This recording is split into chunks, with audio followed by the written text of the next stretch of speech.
If it's Friday, we are shaking up the Senate map. With 25 days to go, both parties are hitting roadblocks in some key races and now are hoping that moving money could move voters and momentum in their favor. Plus, former President Trump issues a rambling response to the January 6th committee's vote to subpoena him. A lengthy letter filled with lies, conspiracy theories, all sorts of stuff, but no actual response to the question at hand, the subpoena. And Russia's red lines. NBC News' exclusive interview with one of Putin's closest allies, the president of Belarus, who's warning the West not to push Putin too far.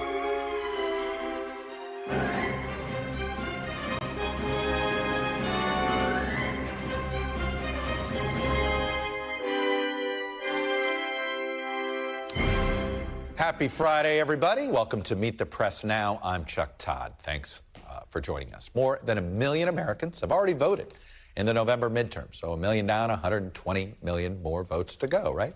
And right now, both parties are trying to figure out which of those voters to target as they try to keep the battleground map from shrinking and keep as many paths as possible to winning a Senate majority. For Republicans, flipping the Georgia Senate seat is looking increasingly more difficult after accusations that Republican candidate Herschel Walker paid for an abortion for an ex-girlfriend despite campaigning on severely limiting the procedure. Walker has denied those allegations. So Republicans are now looking more closely at Arizona again as a possible path to the majority. The Washington Post reports that Republican mega donor and Blake Masters' sort of mentor, Peter Thiel, does plan on spending more money, at least $5 million in Arizona to help Masters after he had said he wasn't going to do that. He was trying to make Mitch McConnell put more of his PAC's money in there. For Democrats, their goal of flipping the Wisconsin Senate seat is looking more difficult as their candidate Mandela Barnes is facing increasing headwinds. Yesterday, the Milwaukee Journal-Sentinel reported that Barnes appeared on Russian state television several times in 2015 and 2016, where he appeared highly critical of policing in America. And it comes as Republicans are trying to paint Democrats across the country. It's not just soft on crime, but almost un-American. It was a major issue in the debates last night between Barnes and his opponent, Senator Ron Johnson. In fact, take a listen to this exchange.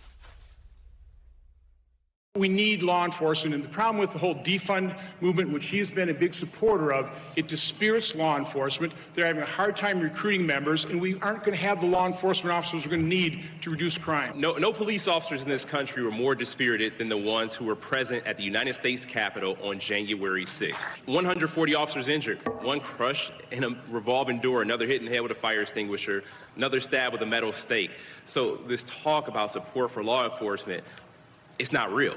It's not true. I immediately and forcefully and repeatedly condemn the violence on January 6th, unlike my opponent, who basically just ignores the 570 riots, the 2,000 law enforcement officers injured during the summer riots, and he incited the Kenosha riots. He called those folks patriots. He called them tourists. The people who were beating up police officers in the United States Capitol, the people that were there to protect him. He said he wasn't afraid. He said if they were Black Lives Matter or Antifa, he may have been afraid. But because they were the people who he riled up, of course he wasn't afraid. So with a win in Wisconsin seeming a bit harder today than it was a couple weeks ago, Democrats are now hedging their bets. Suddenly, with a big investment in a state, a lot of Democrats have been wondering why the National Party hadn't been in there. They're now going into North Carolina to give Sherry Beasley more resources. Democrats are still banking on flipping the Senate seat in Pennsylvania, but that's also become more precarious as Republicans are upping their ad spending on focusing on crime, as their candidate, Mehmet Oz, continues to focus his fire on Democrat John Fetterman's fitness for office after suffering a stroke in May. My colleague Dasha Burns sat down with Oz yesterday and asked him about some of his campaign's rhetoric towards Fetterman's health. Speaking of symptoms in medicine, your opponent is recovering from a stroke. One of your campaign staffers said that John Fetterman wouldn't have had a stroke if he had, quote, ever eaten a vegetable in his life. Your campaign also mocked the accommodations that Fetterman asked for in the debate, saying that you'd, quote, pay for any additional medical personnel he might need to have on standby. And, quote, at any point, John Fetterman can raise his hand and say, bathroom break. You're a doctor. You're a heart doctor. You, of all people, understand what John Fetterman is going through better than most. Why would you allow your campaign to mock him like that? I have tremendous compassion for what John Fetterman is going through. It has been surprising to me that he's been unwilling. I've never met the man, The two of us are vying to represent the people of Pennsylvania. And I've never been able to look to him eye to eye and talk about the real substantive issues that are causing pain in Pennsylvania. But look, this is your campaign, right? These are your employees. Doesn't the buck stop with you? Isn't that what a leader accepts? Oh, I accept the responsibility, and I deal with issues as they come up, but he has his own set of issues. But would you ever talk to your patients like this? No. Dasha Burns is in Pennsylvania, where she has now interviewed both Senate candidates this week. Shaquille Brewster's on the ground in Wisconsin. And in Georgia, where there's a Senate debate tonight, is our friend, Atlanta Journal-Constitutional political reporter and NBC News contributor Greg Bluestein. And in Nevada, where once again it's a key battleground. It's a state that they claim they matter. It's never in the top of the national headlines. It should be. And the expert on all things Nevada politics, the Nevada Independent CEO John Ralston, is also joining us. But Dasha, let me start with you and the interview with Oz. We saw the exchange on health. The other big issue for Oz has been abortion, where it is, frankly, it seems as if he's been on all sides of the issue if you look at him in totality as a TV show and as a candidate. Yeah, Chuck, that's absolutely right, and that's something we did press Oz on during our interview. I gave him the example of 2019 in an interview where he talked about that the government shouldn't get involved in other people's stuff, as he put it, that life is hard enough as it is. And then a recent example of him calling abortion murder. I asked how he squares those two, and he said that, you know, he's always been pro-life. He kind of gave his talking points again about the exceptions he believes in, which is rape, incest, and life of the mother. It's interesting, both of these candidates, right, are pressing the other on their own talking points. Fetterman, in our interview, said Oz has missed two words, which is a yes or a no on the national abortion ban proposed by Lindsey Graham. And Oz has been blasting Fetterman on the issue of crime. And it's interesting to see with voters which of those things are going to win out. But you do want some direct answers from politicians on those things. I want you to hear our exchange from Oz on the abortion issue. I talk to voters, and they are very tired of politicians giving politician answers to questions like that are yes or no questions, right? You're going to be, if you win, you're going to be a colleague of his. You're going to have to vote on bills like this. So can you tell us right now, yes or no on that bill? I'm giving you a bigger answer than yes or no. I'm telling you I don't want any federal rules limiting what states do with abortion. It should be up to the states. And as you look at how these candidates campaign, too, there's quite a big difference. Fetterman's been holding these big rallies with thousands of people. Oz, though, has spent a lot of his time making campaign stops in and around Philly in neighborhoods that have high crime rates, really trying to hammer home the point about drugs, about crime, about policing. So watching that dichotomy play out has been fascinating, too, Chuck. No doubt. He wants to overperform in the Philly suburbs. Overall, it did seem like he was trying to present himself as more moderate than a Trump-endorsed candidate might seem to people. He had something to say about marijuana. Yeah, that was kind of a surprising moment. It's very rare these days in this climate that you hear a Republican candidate agree with something that the current Democratic president has done. But he did. He said that Biden made a rational move when he announced his pardon of those convicted of simple possession of marijuana. You don't hear that very often. We also asked him about mandatory minimums, if he wants to bring those back, and he said that the federal government shouldn't be involved in that, to leave that to the judges. So, yeah, it seems to be an attack to the middle at this point in the game, Chuck. All right, Dasha Burns in Pennsylvania for us. What a week, Dasha. Way to be on top of this race. Excellent reporting all week long. Real reporters back you up on that. Let me move over to Shaquille Brewster. So, Shaq, that debate last night, I guess the question is this. Ron Johnson's aggressiveness surprised me a little bit, if you believe the polls. Mandela Barnes's aggressiveness did not surprise me, if you believe the polls. So walk me through that debate last night. Well, if you want to talk about the polls, what both campaigns are acknowledging is that none of them really believe that it's that 6-point margin that you saw in the Marquette University poll. They acknowledged, and you even saw this in a campaign fundraiser email that came out a couple of minutes ago. You saw the Barnes campaign acknowledge that the advertisements coming from Republican groups throughout the month of September, that took a toll on their campaign. So they believe that Johnson is ahead, but they don't believe it's that margin. They say it's still Wisconsin. This is going to be tight at the end of the day. But what you saw in that montage there is that you saw Barnes trying to take the attacks that he's been receiving and much of the messaging that's been the focus of those advertisements in terms of the issue of crime, and tried to flip that and spin that onto Senator Johnson, saying, you're not serious issue of crime, you're not going to handle it. You saw him try to get on the offensive with that issue. Is that going to be a pivot that we're seeing in these last couple of weeks ahead of the election? That remains to be seen. You also saw him bring up a lot abortion, the topic of abortion. He brought that up almost any time he had the opportunity to, Chuck. Look, I spent a bunch of time out in Wisconsin. I've got a special, one of our special episodes of Meet the Press Reports that's already been airing on News Now. It's available on Peacock. And one of the things that you take away from Wisconsin is that there aren't swing voters that vacillate between the parties. It's swing voters that swing between voting and non-voting. And you've been talking to a bunch of non-voters. Tell me about it.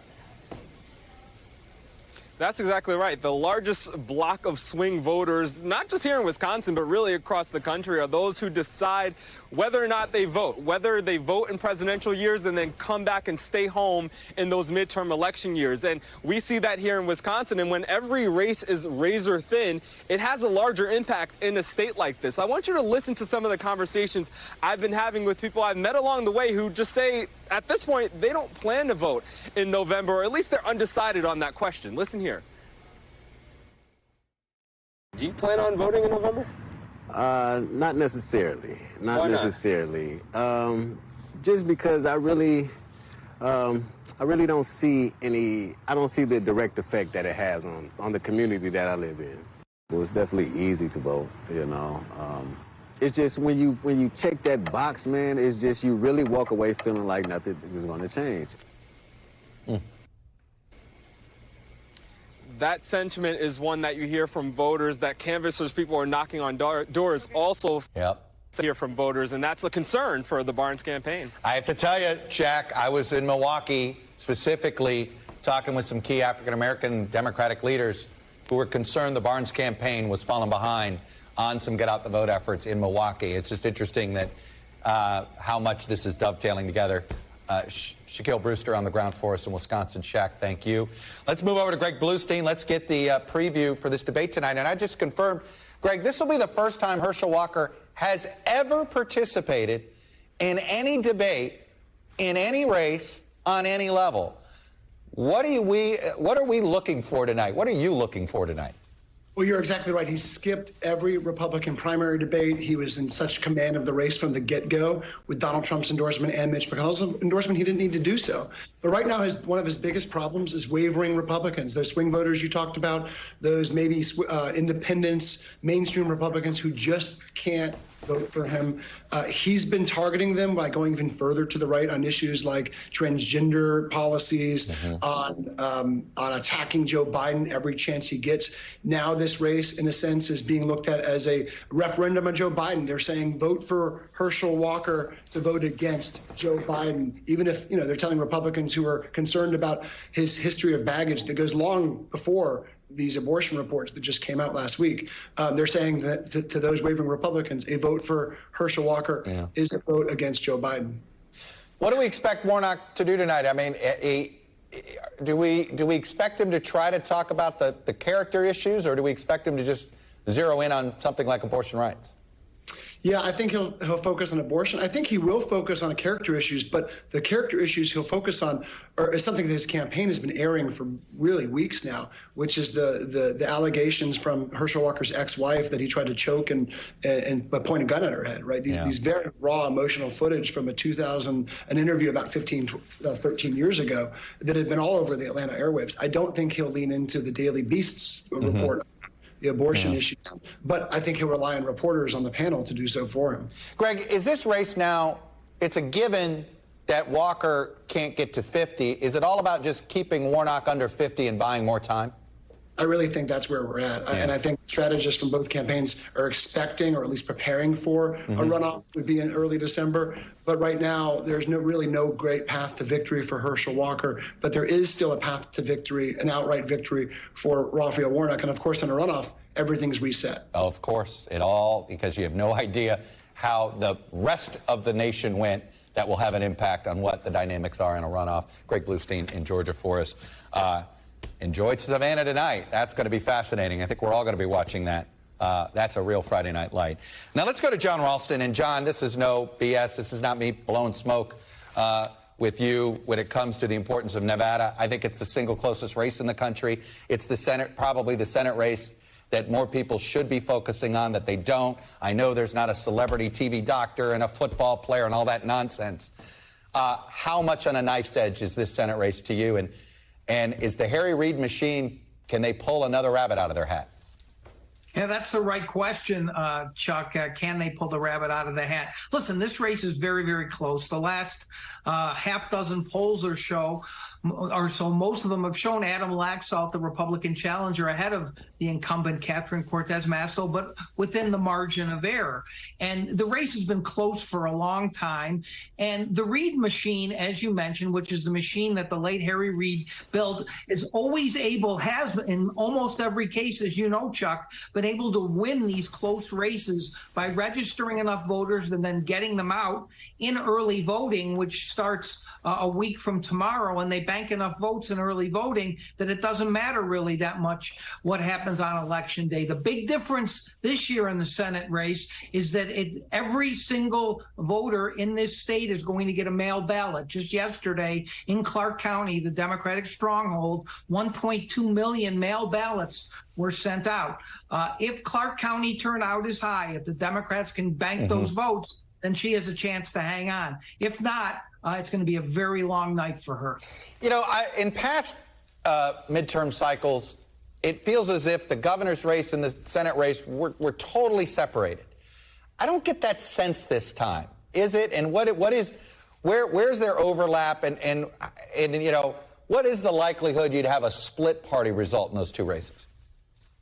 You know, it's a great question, Chuck. They are similar in the sense that Joe Biden's name comes up a lot in both of the races, and not on the Democratic side. Much easier to tie Catherine Cortez Masto to Biden, you would think, than the governor, Steve Sisolak. But Joe Lombardo, the sheriff of Clark County, who's running for governor, has been doing that. In fact, they've even set up signs that appear to be Steve Sisolak signs embracing Joe Biden. So they think that Biden's numbers here, which are in the high 30s or low 40s, as they are in many places, are going to drag Sisolak down. Now, Chuck, you asked the right question. Could there be a split result?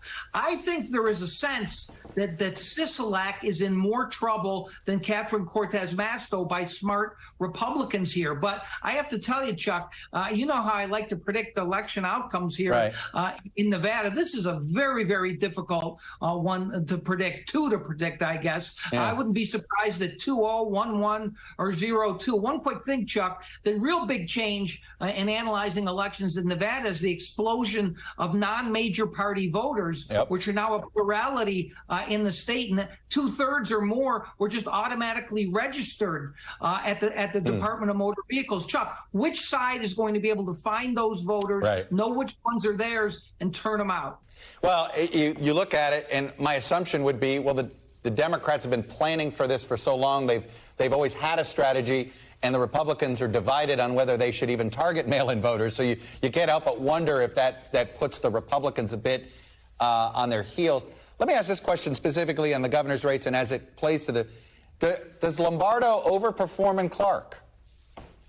Yeah, I think that's a key question. He is from Clark County. He's the sheriff here. And so, you know, there are polls, Chuck, that show him doing pretty well against Steve Sisolak in Clark County. The conventional wisdom here in this state is that Democrats need to win Clark County by close to 10 points to have a chance to hold off the landslide loss in rural Nevada and probably a split in Reno or Washoe County. If Joe Lombardo can come close to Steve Sisolak in Clark County, this race is over. Hey, very quickly, John, with the new way, and this is something I'm asking you a question I'd be asking you off air too.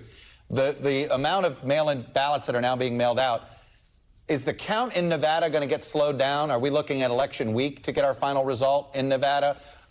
You know, a one-point race, is that something we're going to be able to call on election night, or unlikely now?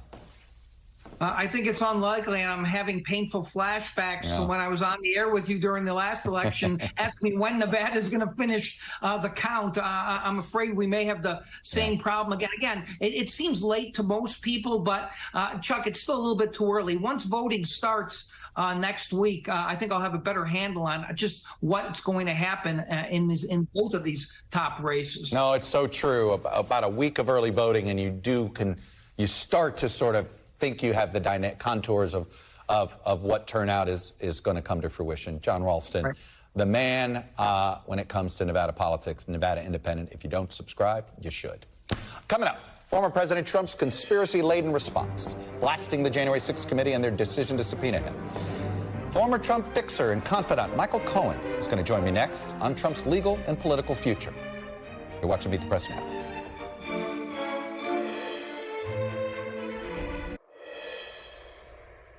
Welcome back. A day after the January 6th committee voted to subpoena Donald Trump, the former president is lashing out at the committee. Not a surprise. It's a 14-page letter, if you're counting. It included a 10-page appendix. It had pictures that touted the size of the crowd on the National Mall on January 6th.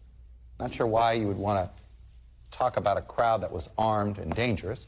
Mr. Trump defended his response to the attack on the Capitol. He also once again claimed that the 2020 election was stolen, and he accused the committee of failing to investigate election fraud. But absent from the president's letter, former president's letter, was any mention of the actual subpoena or whether he would appear before the committee.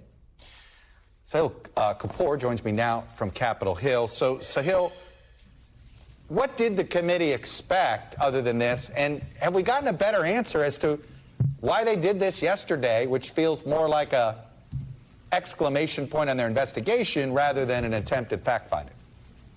Well, Chuck, I think the committee just had to follow its own logical conclusions here. You know, they ended this long series of hearings saying they've definitively proved, in their view at least, that former President Trump was at the center of a conspiracy to attack the Capitol that could have thwarted American democracy. And it's hard to finish with that and then say, well, but we're not going to subpoena him for testimony and you know, force him to answer some questions. So there has been a debate within the panel for quite some time as to how aggressive to go with the former president, and it looks like in the end, you know, based on the findings of its own committee, those who wanted to go more aggressive ended up winning that. Now, we don't know exactly when that subpoena is going to land. They voted 9-0 yesterday to authorize and direct the committee chairman, Benny Thompson, to issue it. And, of course, the committee is going to be mindful of the calendar here, given that they only have 2.5 months before their charter dissolves, before they go out of business. What of, more importantly, it seems to me, what I took away from yesterday's hearing is we need a serious investigation into the inner workings of the Secret Service over the last 3 years. Is anybody ready to do this?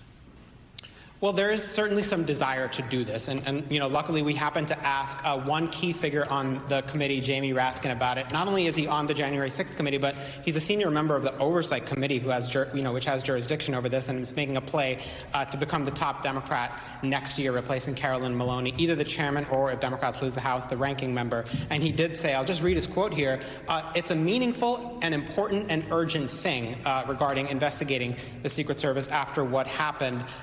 He said, he still has some lingering questions about the Secret Service after what they learned, including the warnings they had about, the attack on this Capitol and the fact that there was communication with the far-right group, the Oath Keepers, whose leader is currently on trial for seditious conspiracy, though the Secret Service says nothing to see here. They communicate with all sorts of groups all the time to make clear, to try to get a sense of what they intend to do.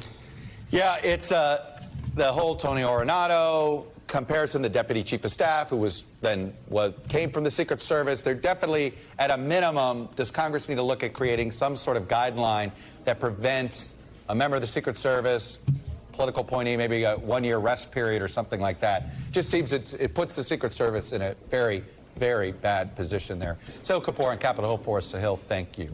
Now, I want to dig into more on what is Donald Trump thinking? Well, let's bring in someone who might have an idea of what he's thinking, though I don't think anybody wants to live inside the former president's head. It's Michael Cohen, former attorney for Mr. Trump. He's also author of a new book, Revenge: How Donald Trump Weaponized the U.S. Department of Justice Against His Critics. Michael, I appreciate you coming in. Look, I want to start with something Maggie Haberman, Good to see you, John. nice to see you, Maggie Haberman said, which is, you've seen when Donald Trump is under siege, you've been with him, and he's sort of focused on different things. You've got, right now, this week, he's had the Jean Carroll situation. You've got the Mar-a-Lago documents. You've got the January 6th committee. And she said something that I was like, boy, I can't wait to ask Michael about this, that he seems to be obsessed with the Jean Carroll defamation suit more than anything else. Help me figure this out. Yeah, I'm not so sure that that's exactly accurate. I think he's obsessed about everything right now. I think every single one of these cases are keeping him up at night. You know, I was listening to the earlier segment, and that 13 or 14-page document that Donald had issued to member Benny Thompson over at the committee is very interesting. The very first words underneath, of course, the presidential seal, which he has now replaced for the fake Donald Trump, you know, Scottish something seal that he would use all the time. But the interesting thing, it says peacefully and patriotically in capital words. I mean, those are two words that I don't think anybody would ever attribute to Donald Trump. Peacefully? Really, why don't you ask the people, like the Capitol police officers that showed up the other day to the committee, whether or not he thought it was peaceful and whether or not that's patriotic. You know, Michael, when you worked for Trump and he didn't like something maybe that I said on air, right? I might, or he didn't like, or he thought I needed to be informed better about something. He would rattle off a missive. Walk me through how he does that. Is he like dictate it to somebody? Did you have to have, like, was that Sam's job when he would do these things? Because clearly it feels like he's ranting into a phone and somebody has to transcribe it. Is that how it works?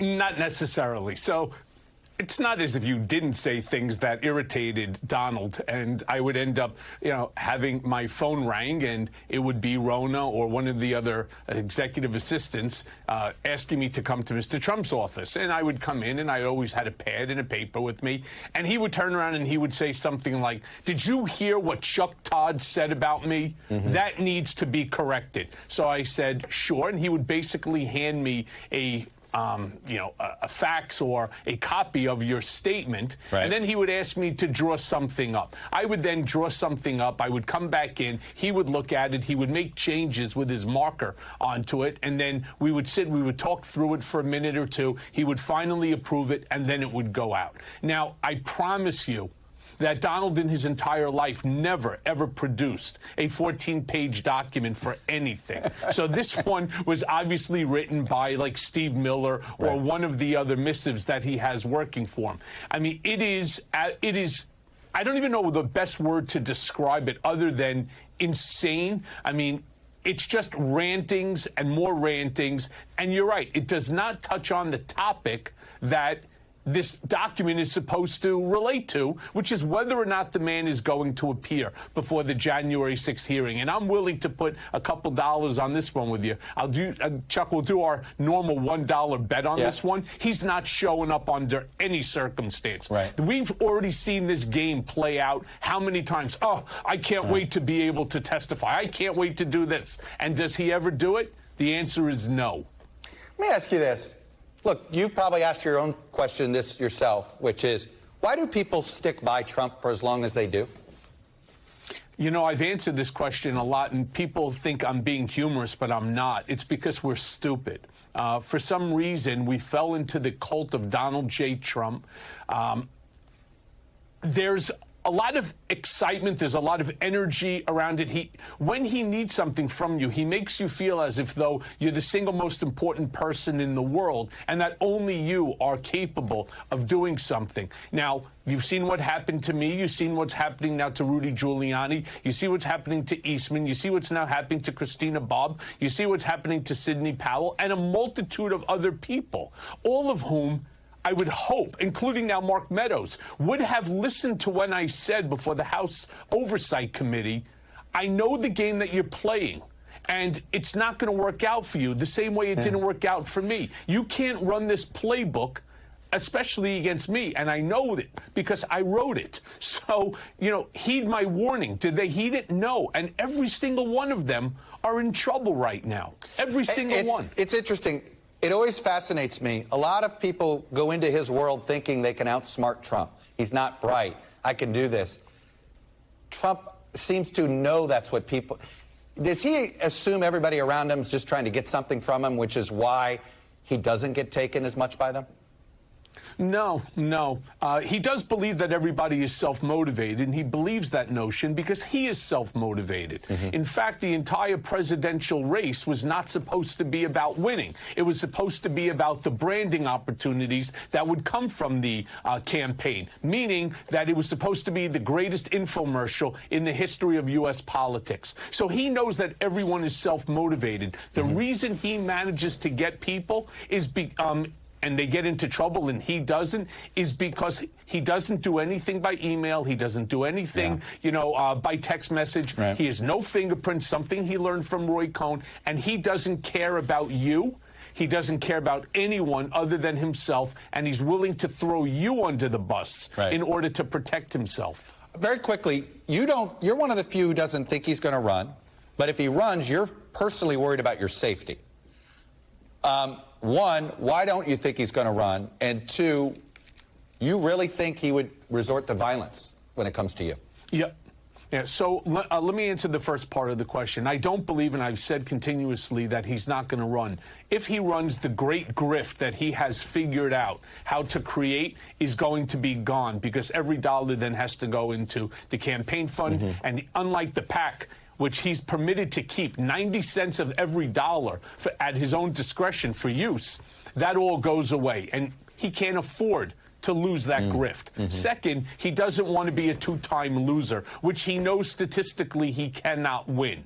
Despite the fact he has a big portion of the Republican, he does not have the opportunity to win in a general election. Now, as far as my safety, I talk about this at length in the book Revenge, because what Donald Trump has figured out, whether it's for Donald Trump or the next Donald Trump, which I refer to as the 2.0, they figured out how to weaponize the Department of Justice to go against their critics, meaning, you may remember when I was unconstitutionally remanded back to prison because I wouldn't waive my First Amendment constitutional rights. That's just the very, very beginning. And when I say that he will resort to violence, no, not him. But what he does like a mob boss is he gives the okay, the green light to his supporters, many of whom are not they're not sane. I mean, these are not stable people who may interpret his wishes in a very negative light. And that's like why he said that he could walk down Fifth Avenue and kill someone and get away with it. He really wasn't talking about himself.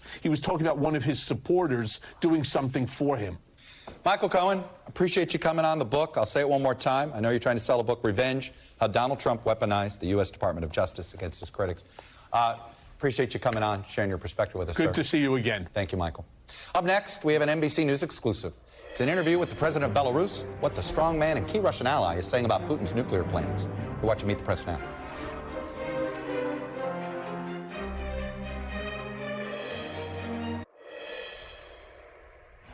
Welcome back. President Putin is in Kazakhstan today, attending a gathering of Central Asian nations, where he said there was no need for massive new strikes on Ukraine, and that Russia was not looking to destroy the country.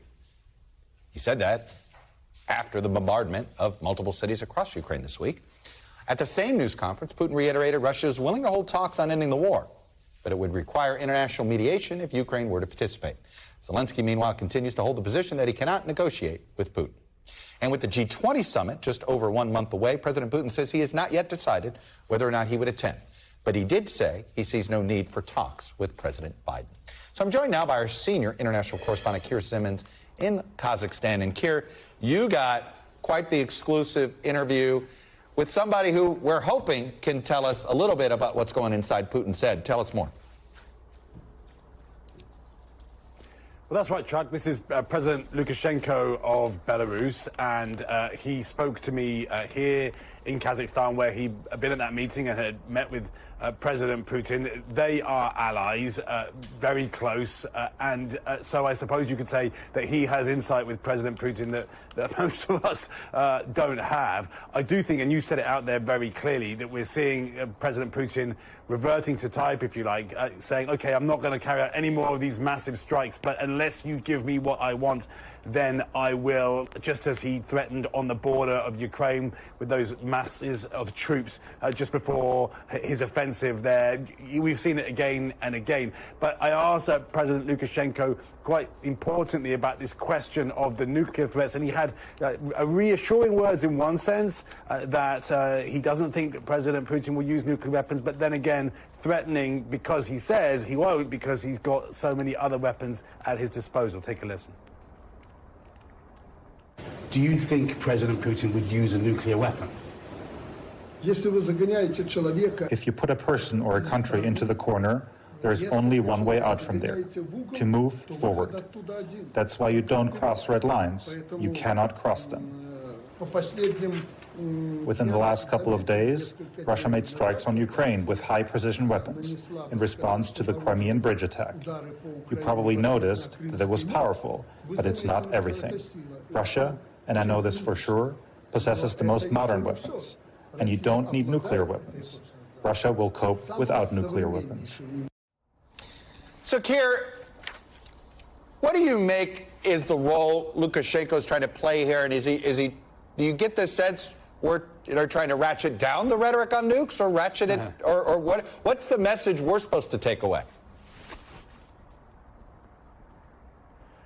Well, I think President Lukashenko is, it's hard to tell, isn't it, whether or not he's trying to deliver a message on behalf of his friend, or whether he does tend to kind of shoot from the hip in the way that he talks. I think what he is setting out, keep in mind, that you must keep in mind that this is a man, for example, Belarus voted against the UN resolution this week condemning Russia alongside Syria and North Korea. You've got to remember the context there. Yeah. But I do think that what he is setting out is the situation that is very difficult that we see, which is that there is this territorial dispute, and that, as he paints it, Chuck, President Putin is not going to reverse from that. And at the same time, as you mentioned, Ukraine and its backers in the US and the West are not prepared to let Russia keep territory which it is gained in this offensive. Just very quickly, Keir, you get the sense these proposals are serious, or is it rhetoric in order to justify more military action? The proposals for talks here in Kazakhstan with President Erdogan, the problem is, I think, that in the end, frankly, it's very difficult to see how you move beyond those territorial issues. President Putin did suggest piping gas through Turkey, which is interesting, isn't it? It shows, in the end, this comes back to energy, energy, energy. And it also shows President Putin trying to find his way back to some sort of normalcy, despite all of the disruption that he's created and the terrible killings and things in Ukraine. Keir, when you're talking about energy, energy, energy, you sound like you're talking about the American midterm elections, too. Anyway, Keir Simmons, when it comes on with a tremendous interview there with Putin's closest ally these days, the president of Belarus. Keir, great work. After the break, getting a boost from Biden, the president heads to Portland to campaign for a Democrat in a tight three-way race in what is basically a reliable blue state. Plus, much more on the fight for the Senate. You're watching Meet the Press Now.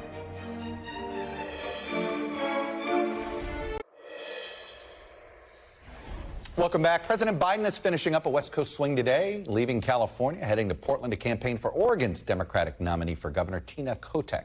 After keeping a relatively low profile this midterm season, Democrats have held Oregon's governor's office since the 80s. I think it's Oregon and Washington State have some of the longest streaks of the same party being holding the governor's mansion. But this year it's a close race, and the presence of a third-party candidate is threatening to end that streak. I'm joined now by my panel, NBC News senior political editor Mark Murray, Democratic pollster Cornell Belcher, Republican strategist and former White House political director Sara Fagen. Mark, it's interesting to see Biden on the campaign trail. He campaigned for Karen Bass and Tina Kotek. We're not seeing him campaign for Mandela Barnes and Raphael Warnock. Or John Fetterman, right? John Fetterman. Yeah, and, as we've actually reported, Chuck, the White House is going to go where Democrats want him. And Oregon is a place where the Democratic president would want a three-way race, too. Correct. Yeah. And, he has to wave hands and say, there are two Democrats in this race. You have Tina Kotek, the Democratic nominee, and Betsy Johnson, who's a former Democrat who's in the independent. And there is a strategy to keep the Republican Christine Drazan away from the governor's mansion, and to say, for Joe Biden to say, we have our Democrat in the race, it's Tina Kotek. So there's a huge logic there. Also in L.A. mayor, but you're right, not in the most important battlegrounds, although we do know that he is going to be doing something for John Fetterman later in October. Sara Fagen, it struck me as I was talking to him, when you were at the White House, you had two different midterms, probably one where everybody wanted Bush, and then one where nobody wanted Bush, right? And I've talked to this White House, they're very much like, hey, we're all on the same message. We get it, we'll go where we're asked. That's what you have to do. Yeah. I mean, at the end of the day, the president wants to win because he wants to maintain majorities in the House and Senate. And so you don't really have a choice. But it is hard on their egos. Yeah. I mean, let's not kid ourselves. Right. I recall campaigning in Nebraska, Kentucky in 2006. I also recall in 2002 where 20,000 people would show up for the motorcade. Right. And so, political fortunes can turn very quickly in this business. All right, let's get down to brass tacks, where things stand. Cornell, how do you feel where your party is today versus where it was 2 weeks ago? Static. Look, I think if you view say what I think about the party today versus 7 months ago, I'd say it's moving in the right direction. But I think we're at a point now, and you see this in polling, and people don't understand this. Look, you've got still a lot of these polls, you've got 7, 8, 9, 10% of people still undecided. And as much as we would want this to break one way or the other, the last couple of weeks of this is why so many campaigns hold on to so much money. In the last couple of weeks of this, there's pouring money. You see super PACs beginning to sort of pour more money in these campaigns because these 8, 9, 10% of folks who are still sitting out there are going to make or break this election. Sara, I saw a number that I got to ask this question. At what point is there, do you run out of places to use money? Because I saw Georgia's up to $120 million.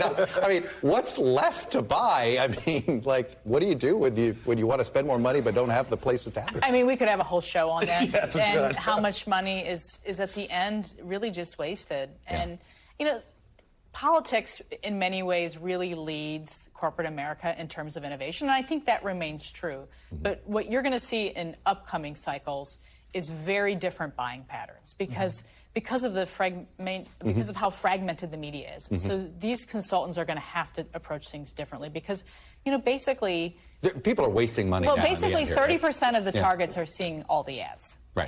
And so 70% of the people are not seeing ads. And so when you start thinking about That's an amazing stat. 70% of people are not seeing any ads. They're seeing, some of them are seeing a few ads, but basically most of the top tiers are seeing these ads 80 or 90 times, and the bottom sort of 30% are seeing almost nothing, and then the people in the middle are kind of seeing what you would expect between 6 and 10. So do you think our media consultants need to update their ways of going about it? Or maybe take some money from our media consultants? Look, it's a function of getting all this data together to be able to make these decisions, and it's tough and expensive to do that. That's nice of you to say. Mark, let's get back. One of the things that we wrote today in first read was, you do get a sense that both parties are going, wait a minute, our path to the Senate, we need more paths. We got to get more paths to 50 for the Democrats, 51 for the Republicans. The Peter Thiel money check in Arizona, the Chuck Schumer check in North Carolina. It does seem neither party's feeling good here. Well, and there's a logic to having North Carolina and Arizona. They've been very close battlegrounds. All week? Right. All actually, year? the last 10 years, so there is a logic there. To me, where my head is, it still is the game of three. That the party that ends up winning 2 out of the 3 of Nevada, Georgia, and Pennsylvania is going to win the Senate majority. But you're right. Like, all of a sudden, if you are the Senate Democrats and say, well, can we put one more state back on? We've had conversations where Democrats say, man, we'd love to be able in North Carolina if we can. So go in there. Arizona, again, is a state in which Republicans do have a registration advantage there. It's driving national Republicans crazy that Arizona's like, what do you mean we're not finishing this target, right? Well, you're not finishing these targets. Democrats aren't finishing these targets because Joe Biden's approval rating is underwater. Inflation's at 8%. Crime is up in a lot of these major cities. And Democrats are spending almost all their money on abortion, which is an important issue for a part of the electorate. but it's about the fourth most important issue to voters overall. Well, by the way, Cornell, I have noticed it funny in this critique, and I think 2 weeks ago I would have agreed with you that it's all abortion. I've noticed that Medicare and Social Security are showing up in ads this week. Oh. For, and sort of the way taxes always show up in an ad to the Republicans. Yeah. Certain things are given, but I hadn't seen it before this week. Well, two things. One, I want to also go back to the cross pressure test, because look, for your viewers, let's get in the weeds a little bit. Here's the cross pressure. If you're sitting in the DCCC and you're trying to hold on to at least hold on to all these seats, you have incumbents who you've got to spend your money on incumbents. Last time DCCC got in trouble because they said, "Oh, you're spreading too thin. You're trying to put too many on the playing field." Yeah. And now they're getting criticized. "Oh, well, you're not putting this in play." Well, the DSCC though seems to be overcorrecting that strategy. They don't even want to play in Ohio and Florida. Or North Carolina. Yeah, until recently. Yeah, but they have to. But the first thing, and I'm telling you, because I sat there at the desk at DCCC before, back in the Gephardt days, a long time ago, and you have to take care of the incumbents first. Yeah. Now, on the Medicare and Social Security, it's a good hit. You know, I've tested in polling, right? Yeah. It is a good hit on especially for middle of the road voters who are now worried about their retirement. Yeah. The ideal that these entitlements are going to be cut because of Republicans. It's a good hit, Chuck. Mark, the thing that I keep sort of trying to figure out in this election is why, and it's something we're going to tease for a little bit next week, why is a Kevin Stitt in Oklahoma in trouble and also Lujan Grisham in New Mexico in trouble, right? A blue stater. It feels like this is an electorate that's cranky in general, and I think that might make this anti-incumbent. It's cranky in general, and then you ended up looking at our own poll, the NBC News poll, other surveys that are out there. Everybody's super unpopular. There isn't a popular political figure. And again, we don't have to go back to... All 18 nominees in our top 9 Senate races, I think they're all underwater, maybe except Mark Kelly. It was just 14 years ago when Barack Obama and John McCain were incredibly, they had fave-unfave ratings like at plus 10, plus 20. It was, we're gone from those days. And so it's really not that hard to basically say, hey, Joe Biden is down, or you can even go to the governor of Oklahoma. You can go anywhere and say, these politicians aren't serving you. This is such a cranky electorate. Everyone's unpopular. Everyone's vulnerable. And Sarah, I've noticed a lot of incumbents who are like, why are you running negative ads? It seems like a lot of incumbents are feeling like they better use their insurance policies, I guess, and go ahead, don't leave anything wasted, I guess. Well, I think that's been a bit of a trend in politics in recent years. You see kind of more negativity longer, less branding ads, so to speak. Especially in races where you don't seem to need it sometimes. Yes, sometimes. And sometimes there's good reasons for the top of the ticket to do that because they're trying to bring in the state house or the state senate or something, and they're trying to make sure people are voting ticket wide, not just for them. But, I think generally, we're at call it a low point in politics right now, where, the combination of so many factors over the last 15 years just has both parties very unpopular. Can I weigh in quickly on that? Very quick. Because I just got out of a field poll in a safe Democratic seat, and yes, they're going to spend money to hit their Republican because, quite frankly, they're afraid of a Republican wave election. Yeah. If it's a Republican wave election, this candidate who was nowhere, all of a sudden, if he can beat you. Interesting. All right. Mark, Cornell, Sarah, thank you. Enjoy your Friday. So how did Battleground, Wisconsin become ground zero for political polarization? Well, it's a question I was trying to answer. A look at my reporting at the center of this week's episode of Meet the Press Reports after a quick break. You're watching Meet the Press Now.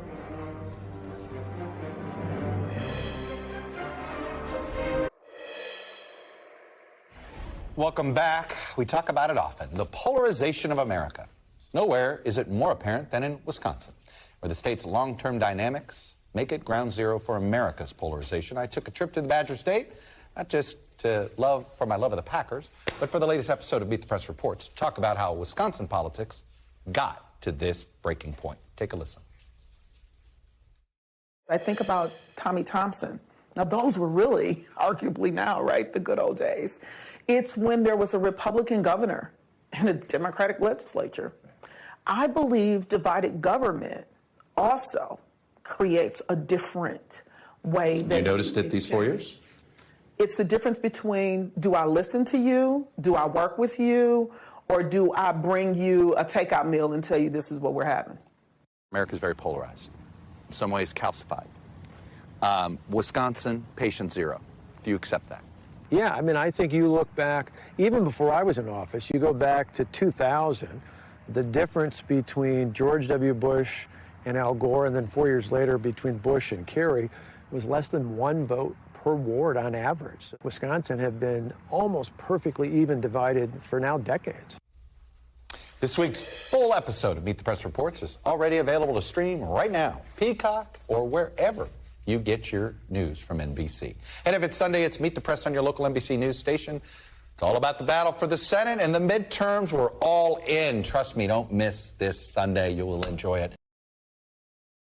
Thanks for watching our YouTube channel. Follow today's top stories and breaking news by downloading the NBC News app.